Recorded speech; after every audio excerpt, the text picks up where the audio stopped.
একটা সময় আছিল বাংলাদেশের অবস্থা যে আমরা শুধুমাত্র উন্নয়নের বুলি শুনতাম, বিভিন্ন মানুষের উন্নয়নের আশ্বাস দিতা, কিন্তু বর্তমান পরিবর্তিত বাংলাদেশ, নতুন বাংলাদেশ হাফিজ মৌলানা ফখরুল ইসলাম সাহেব যে দৃষ্টান্ত কায়েম শুরু করছেন, পুরা বাংলাদেশের লাগে হাফিজ মৌলানা ফখরুল ইসলাম একজন দৃষ্টান্তমূলক ব্যক্তি হিসাবে আবির্ভূত হয়েছেন।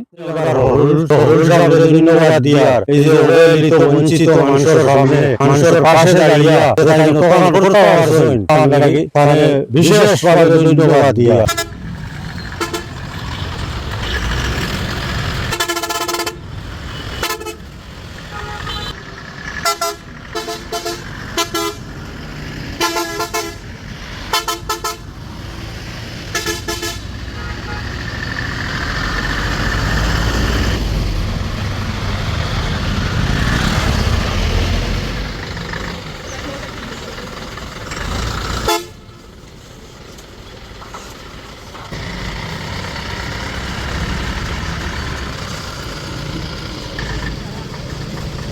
সিলেট ৬ বিয়ানীবাজার গোলাপগঞ্জ আসনের জমিয়তে উলামায়ে ইসলাম মনোনীত প্রার্থী হাফিজ মাওলানা মোহাম্মদ ফখরুল ইসলাম প্রার্থীর ঘোষণার আগে থেকেই মানব কল্যাণমূলক কাজে যুক্ত ছিলেন। সাম্প্রতিক সময়ে তিনি বিভিন্ন এলাকায় ঘুরে জনগণের ভোগান্তি ও দীর্ঘদিনের অবহেলিত সমস্যাগুলো চিহ্নিত করেছেন এবং কার্যকরী উদ্যোগ নিয়ে দৃষ্টান্ত স্থাপন করেছেন। গ্রামীণ পথঘাট সংস্কারকে অগ্রাধিকার দিয়ে তিনি বাড়ি বাড়ি গিয়ে বাস্তব চিত্র পর্যবেক্ষণ করছেন এবং সুবিধা বঞ্চিত মানুষের সঙ্গে উঠান বৈঠক করছেন। এর ধারাবাহিকতায় সোমবার বিয়ানীবাজারের মরিয়া ইউনিয়নের ছোটদেশ এলাকায় তেত ইয়ালাবাড়ি সংলগ্ন একটি গুরুত্বপূর্ণ রাস্তার সংস্কারের জন্য কয়েক ট্রাক ইট বালু সরবরাহ করেন তিনি।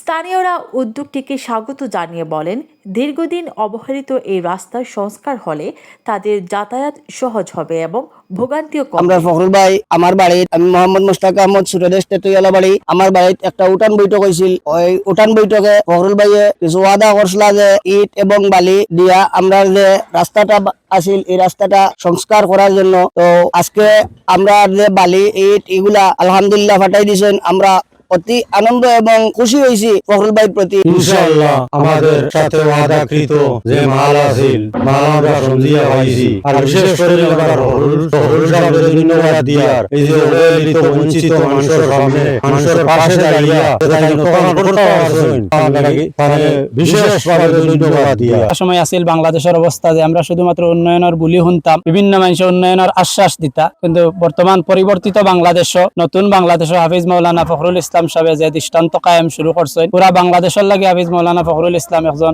দৃষ্টান্তমূলক ব্যক্তি হিসাবে আবির্ভূত হয়েছেন। যে কোনো আশ্বাস নাই, কোনো ধরনের ওয়াদা নাই, কোনো ধরনের উচ্চ আকাঙ্ক্ষা নাই, বরং যখন যে জায়গাত যে অসুবিধা যে সমস্যা দেখরা সমস্যাগুলা তড়িৎ সমাধান করা। এই ব্যাপারে আলহামদুলিল্লাহ আমরা হাফিজ ফখরুল ইসলাম সাহেবের আন্তরিক মুবারকবাদ এবং হাফিজ মৌলানা ফখরুল ইসলাম খেজুরগাছ প্রতীক লইয়া নির্বাচন আইসেন। ইনশাআল্লাহ আমরার পক্ষ থেকে আমরা সর্বাত্মক সহযোগিতা করবো। তানরে আশা করি আমরা এইরকম একজন মানুষ আগামীতে সংসদে যাইবা, যে নতুন বাংলাদেশ নতুন ভাবে আবির্ভূত হইবা কাজের মাধ্যমে এবং কাঙ্ক্ষিত উন্নয়ন, এই কাজের মাধ্যমে তাই কাঙ্ক্ষিত উন্নয়ন করবা, শুধুমাত্র ফাঁকা বুলি দিতা নাই। হ্যাপি জান্নাত, ডেস্ক রিপোর্ট ATV।